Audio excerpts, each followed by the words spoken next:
Há visões que se pode esquecer com o tempo, e depois há aquelas outras que te perseguem, não porque sejam um conto sombrio, mas porque te obrigam a olhar para dentro de si. Em 1936, uma jovem freira polonesa foi levada a um lugar onde nenhum ser humano gostaria de entrar. Ela não escolheu, ela não buscou. Segundo escreveu, um anjo a conduziu às profundezas do inferno, e o que viu ali a deixou tremendo, marcada, como se tivesse tocado uma fronteira da qual já não se retorna igual. Ela mesma confessou que o horror era tão esmagador, tão total, que teria morrido se Deus não a tivesse sustentado. Ouviu gritos que não terminam. Sentiu um desespero que não se parece com nada deste mundo. E quando voltou, em vez de guardar silêncio ou tentar esquecer, fez algo que muito poucos se atreveriam a fazer. Escreveu. Escreveu tudo, com detalhes, com uma clareza que não buscava entreter, mas alertar. Porque antes de ser conhecida como a grande mensageira da misericórdia, foi testemunha do que acontece quando essa misericórdia é rejeitada.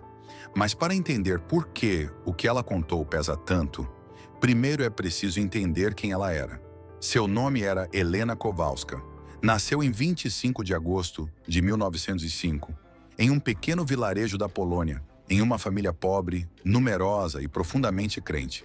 Era a terceira de 10 filhos. Desde criança sentiu algo que não sabia explicar. Uma atração insistente por Deus, como um chamado silencioso que se repetia por dentro. Com apenas 7 anos, assistiu a uma exposição do Santíssimo Sacramento e mais tarde escreveu que desde esse momento nasceu nela um amor profundo por Deus e um desejo claro, consagrar-lhe a vida inteira. Você imagina sentir isso tão cedo, tão forte, quando ainda é uma criança? E o que acontece quando esse desejo se choca com a realidade dura, com a necessidade, com a pobreza? Porque sua família não podia se dar ao luxo de enviá-la a um convento. Precisavam que ela trabalhasse. Helena passou sua adolescência como empregada doméstica, servindo em casas de famílias ricas para ajudar a sustentar seus pais e seus irmãos. Sua educação foi mínima, apenas 3 anos de escola primária. Mas, segundo o relato, o que lhe faltava em estudos sobrava em intensidade interior. Rezava constantemente, jejuava mais do que o exigido e sentia a presença de Deus de um modo que não conseguia traduzir com facilidade para quem estava ao seu redor. O chamado não se apagava. Pelo contrário, parecia crescer. Aos 18 anos, pediu permissão aos pais para entrar em um convento. Eles negaram. Precisavam do seu salário. Precisavam da sua ajuda em casa. E talvez, como tantos pais, pensaram que era uma fase que passaria, que ela acabaria vivendo uma vida normal. Mas nela, essa voz interior não cedia. E então chegou um momento decisivo. Aos 19 anos, estando em um baile com sua irmã, ocorreu algo que, segundo seu testemunho, mudou tudo. De repente, Jesus lhe apareceu. Não como uma imagem amável, mas sofrendo, despojado, coberto de chagas. E lhe falou com uma frase que a atravessou. Até quando terei que te suportar? E até quando continuarás a me adiar? Helena ficou abalada, saiu do baile imediatamente. Entrou em uma catedral próxima. Ajoelhou-se diante do Santíssimo Sacramento e perguntou, com o coração ao limite, o que Deus queria dela. E segundo escreveu, a resposta foi direta. Devia ir para Varsóvia, pois lá encontraria um convento. Sem dinheiro, sem contatos, sem um plano claro. Ela foi.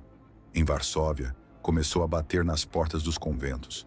Uma após a outra se fechava. Era pobre, sem estudos, uma camponesa sem dote. Não a queriam, mas ela insistiu.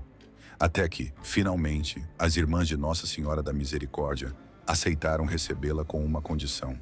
Devia trabalhar como servente durante 1 ano para pagar sua própria entrada. Helena aceitou sem hesitar. Em 1925, com 20 anos, entrou no convento e recebeu seu nome religioso. Irmã Maria Faustina do Santíssimo Sacramento. E vista de fora, sua vida parecia a de mais uma freira, silenciosa, escondida, simples. Cozinha, jardim, portaria, tarefas humildes, rotinas de oração, missa. Mas por dentro, segundo o texto original, começava a se abrir uma história que não era comum. E a parte mais sombria, a mais difícil de ouvir, ainda não havia começado. Porque se tudo isso foi o início, o que teve que acontecer para que uma jovem freira, dedicada a falar de misericórdia, fosse levada a contemplar o inferno? E por que escrevê-lo, sabendo que muitos não acreditariam? Durante 13 anos, Irmã Maria Faustina viveu o que por fora parecia uma vida pequena, quase invisível. Não era uma figura pública, não era uma estrela dentro do convento. Era, como o próprio relato insiste, apenas mais uma irmã com um hábito simples, cumprindo tarefas humildes dia após dia. Trabalhou na cozinha, no jardim e também na portaria, recebendo quem chegava do exterior. Rezava às horas, assistia à missa, mantinha o ritmo normal de uma comunidade religiosa. E, no entanto, segundo o texto original, em seu interior ocorria algo que não se podia ver com os olhos, porque Jesus começou a aparecer-lhe com frequência. Não uma vez, não duas, mas muitas vezes ao longo de sua vida religiosa. E cada encontro, tal como está escrito, girava em torno de um mesmo centro: a misericórdia. A mensagem que ela recebe é apresentada como imensa e direta. A misericórdia de Deus é maior que qualquer pecado, maior que qualquer queda, maior que qualquer profundidade de maldade humana. Em outras palavras, ninguém fica fora desse alcance, se não o rejeitar. E ali aparece repetidamente a tensão que atravessa todo o relato. Se a misericórdia é tão grande, por que falar de condenação? Se Deus oferece tanto, como se chega a perdê-lo? Segundo o texto, Jesus lhe confiou uma missão concreta: difundir a devoção à divina misericórdia por todo o mundo. Não era uma ideia geral, nem um sentimento vago. Foram-lhe pedidas ações específicas. Primeiro, menciona-se que Jesus lhe ditou orações determinadas, entre elas o terço da Divina Misericórdia.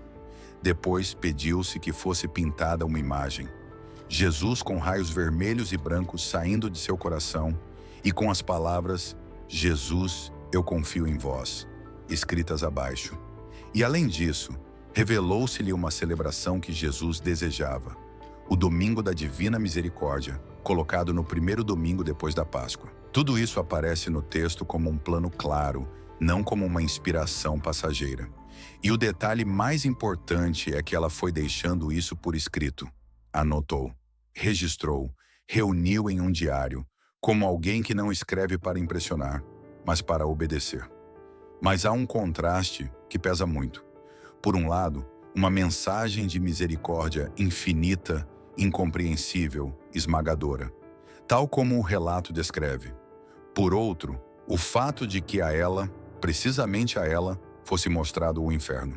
E aqui convém deter-se no ponto onde o texto muda de tom, porque até agora a história se move em torno do chamado, da obediência, da vida oculta e das revelações sobre a misericórdia. Mas quando chega o ano de 1936, a linguagem torna-se mais grave, mais cortante.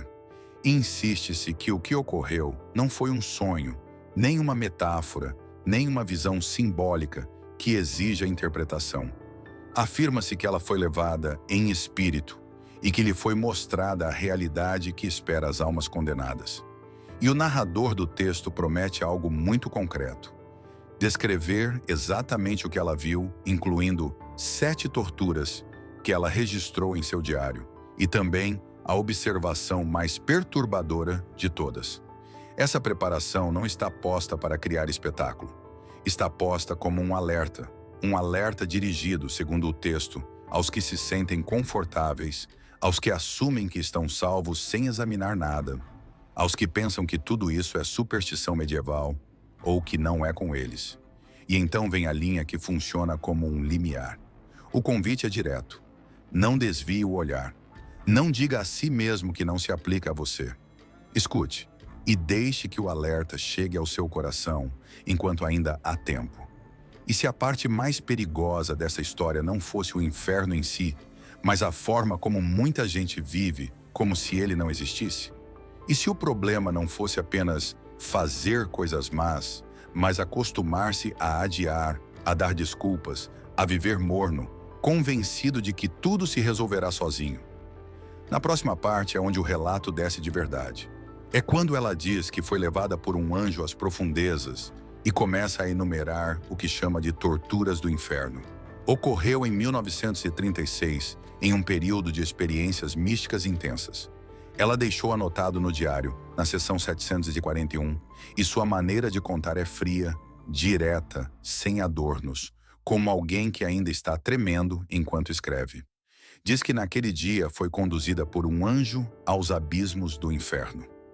Preste atenção nesse detalhe, porque o próprio texto insiste nele. Não o apresenta como um sonho, não o apresenta como uma metáfora, não o apresenta como uma cena simbólica que se deva interpretar. Apresenta-o como ser levada, em espírito, para vê-lo com seus próprios olhos. E o primeiro que lhe impacta não é o fogo, nem os gritos, nem um castigo concreto, é o tamanho. Ela descreve o inferno como algo imenso, descomunal, extensíssimo.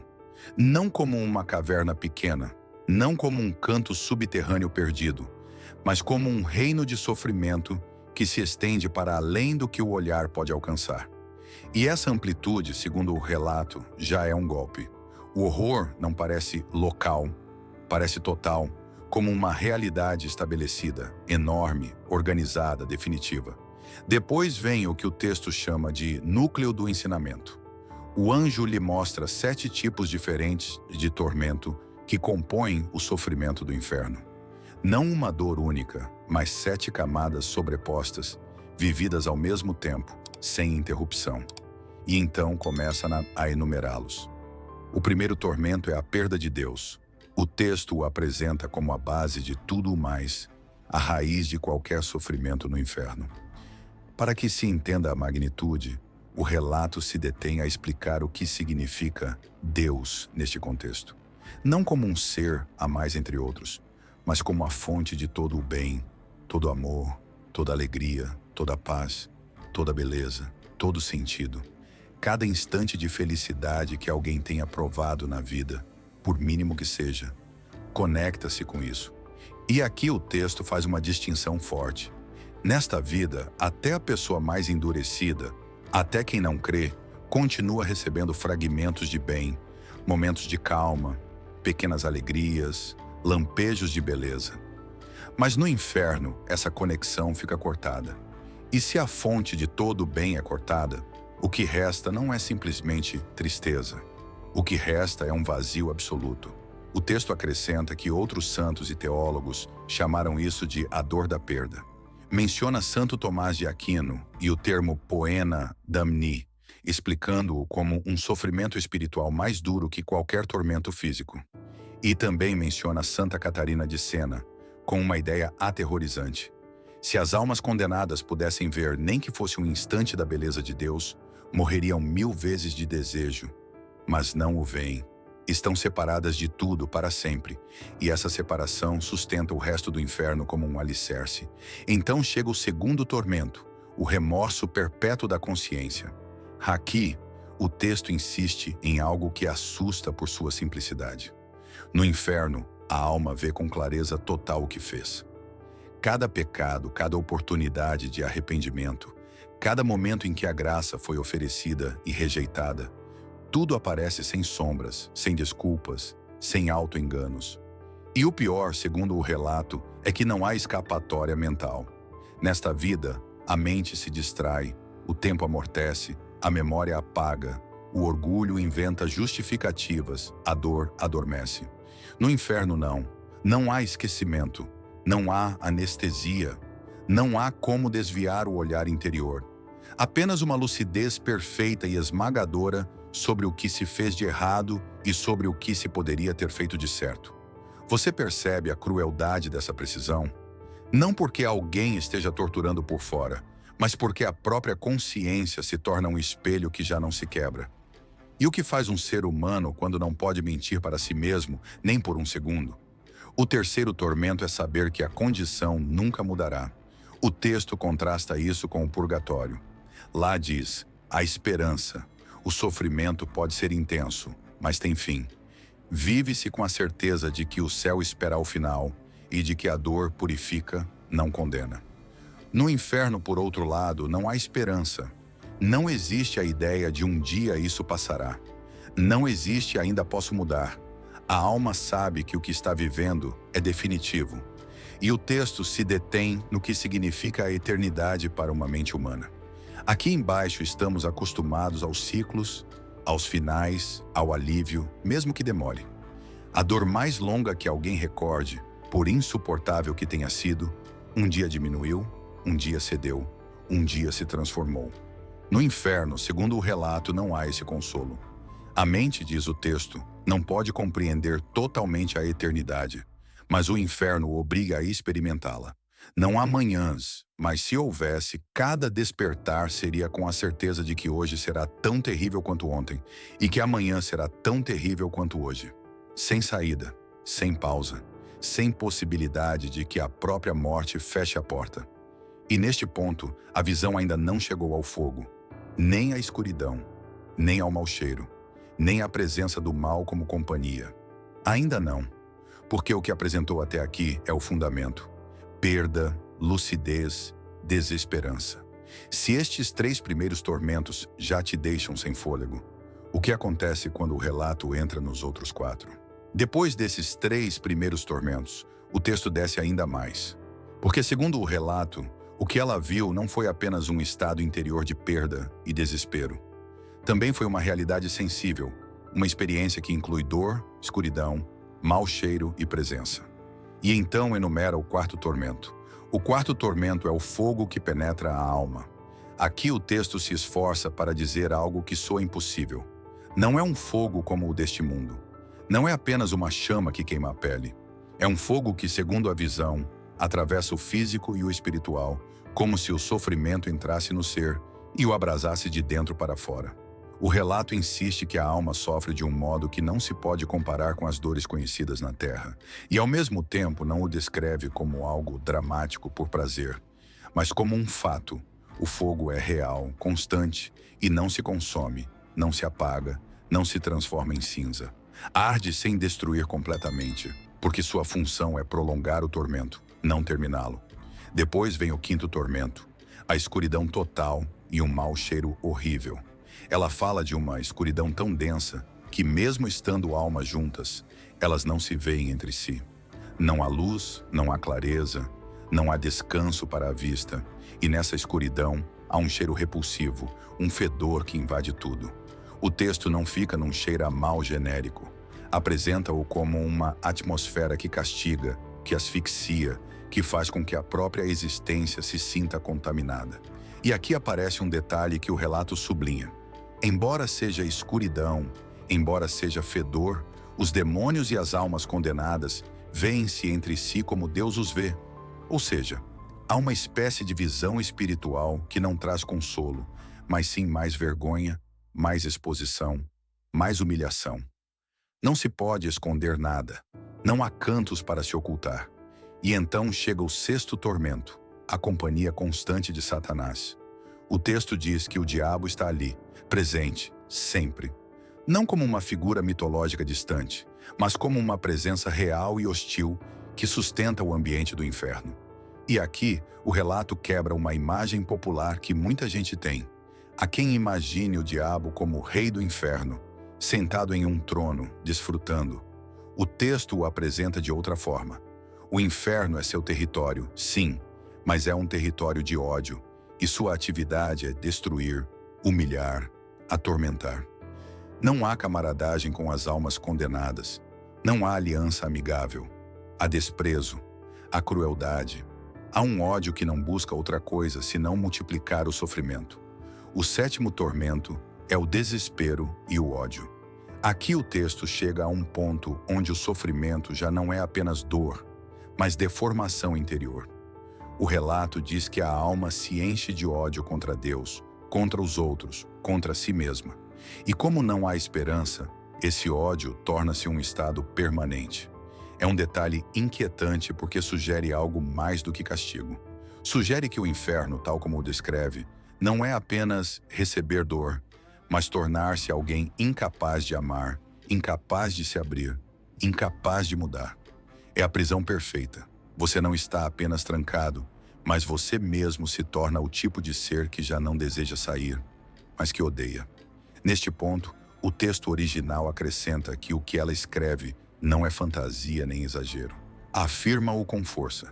Escreva o que vi. E reforça-o com uma intenção clara. Que nenhuma alma se desculpe dizendo, não existe inferno. Ou, Deus não permitiria isso. Ou, ninguém fala mais disso. E então, justo quando se pensa que o mais terrível já foi dito, aparece a frase que o próprio texto apresenta como seu golpe mais forte. A observação que a ela pareceu mais perturbadora. Porque não é uma descrição de fogo, não é uma descrição de demônios. É algo sobre as pessoas. Segundo o texto, ela afirma que a maioria das almas que viu ali não acreditava que o inferno existisse. Essa ideia, tal como está escrita, não se apresenta como um detalhe menor. Apresenta-se como um alerta tremendo. Não se chega lá sempre por uma rebelião teatral, mas por um caminho de negação, de adiamento, de auto-engano, de viver como se as consequências não fossem reais. E é aí que o relato começa a apontar um tipo de perigo específico: a mornidão. Não o pecado escandaloso que todos veem, mas o coração dividido, a vida pela metade, a consciência que se cala, a fé que se reduz a costume. Se isso te deixa pensativo, a próxima parte do texto não fica no medo.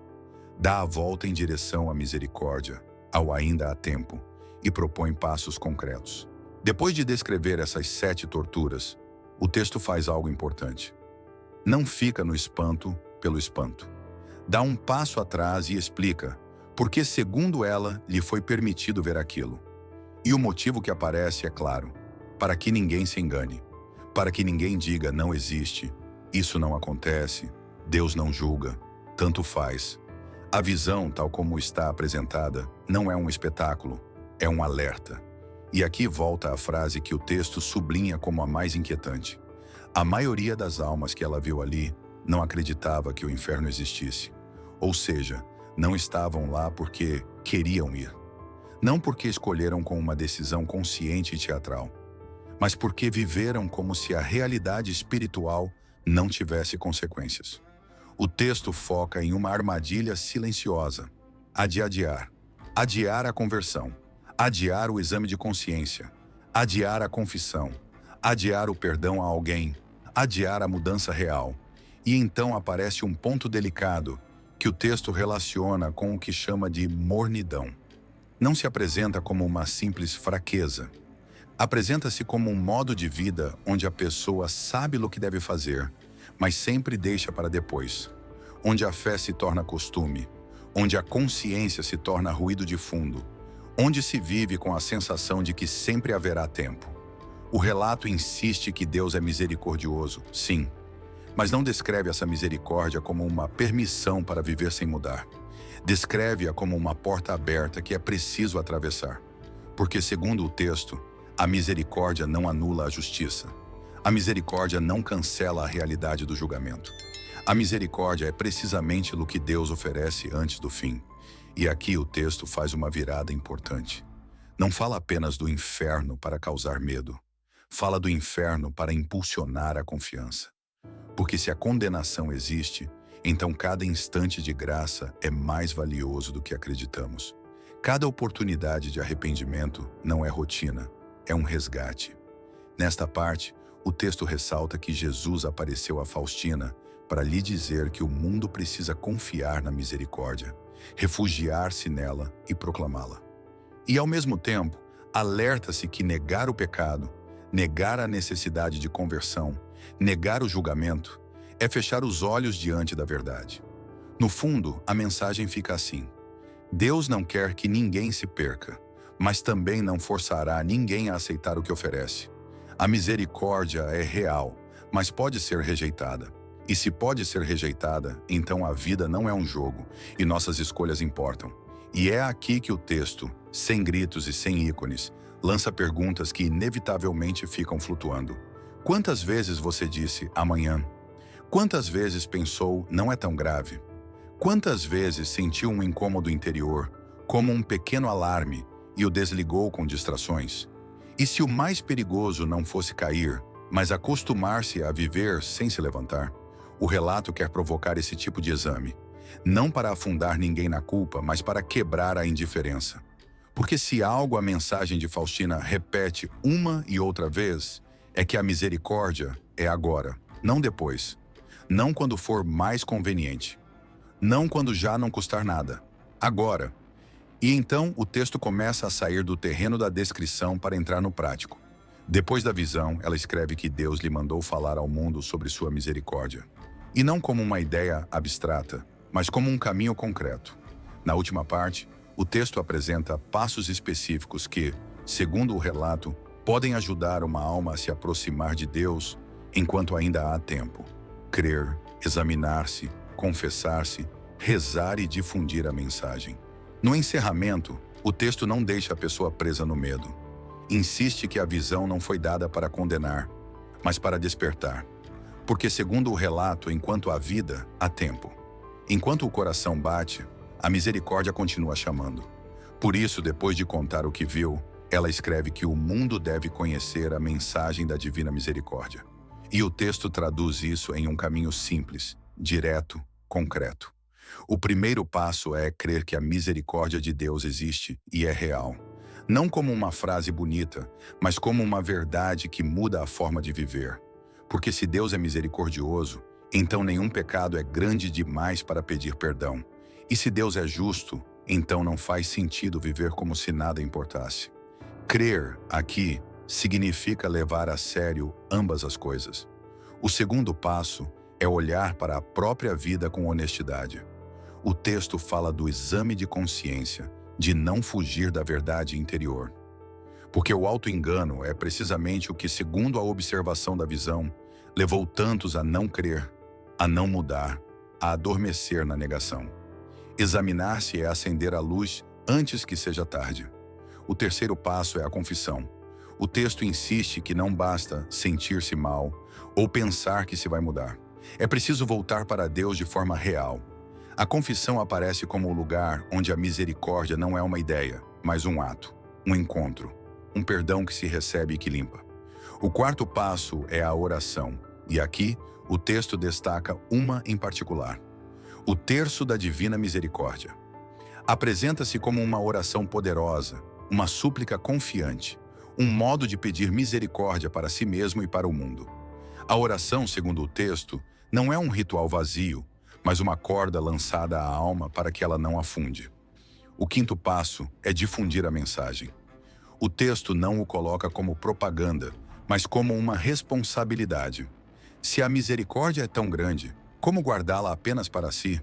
Se o perigo da mornidão é real, como calar?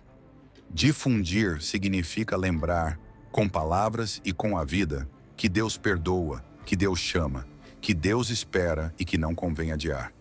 E então o texto fecha com um tom que mistura urgência e esperança. Urgência, porque fala de uma eternidade que não muda. Esperança, porque afirma que Deus não se cansa de oferecer misericórdia. A ideia final não é viva com pânico. A ideia final é não viva dormindo. E aqui o relato deixa uma última sensação. A misericórdia não é apenas consolo. É um convite para mudar hoje, para voltar hoje, para abrir-se hoje, para parar de dar desculpas. Se esta mensagem tocou você por dentro, não a deixe passar como apenas mais um vídeo. Pare um momento e pergunte-se o que você precisa mudar de verdade. E se quiser, compartilhe nos comentários que parte te fez pensar mais, porque às vezes uma única reflexão pode despertar outra pessoa.